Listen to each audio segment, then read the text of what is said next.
في إطار استعدادات مدينة فاس للاحتفال برأس السنة الميلادية 2024 وحلول السنة الجديدة 2025، أعلن محمد بولحبش رئيس القيادة العليا للهيئة الحضرية بولاية أمن فاس عن خطة أمنية شاملة تهدف إلى ضمان مرور الاحتفالات في ظروف آمنة ومنظمة. وأوضح بولحبش في تصريحاته أن ولاية أمن فاس قد جندت جميع مكوناتها الأمنية من أجل تأمين المدينة بأكملها. تشمل هذه الإجراءات تعزيز التواجد الأمني في كافة مناطق المدينة، بالإضافة إلى تكثيف دوريات الشرطة والهيئات المختصة مثل عناصر المرور والهيئة الحضرية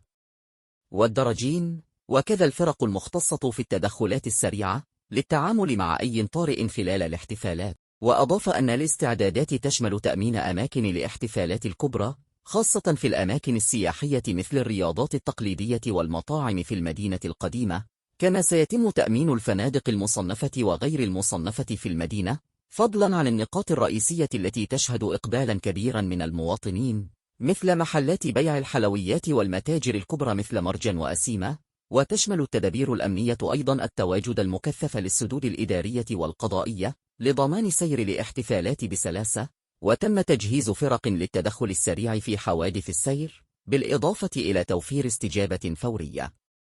لنداءات المواطنين والتعامل مع الحالات الطارئة بشكل فعال. وأوضح بولحبش أن جميع الترتيبات الأمنية تهدف إلى توفير بيئة آمنة تتيح لسكان مدينة فاس والزوار فرصة الاحتفال براحة وطمأنينة، مشيرا إلى أن ولاية أمن فاس مستعدة تماما لضمان نجاح الاحتفالات، متعهدا بحلول عام 2025 في أفضل الظروف الأمنية.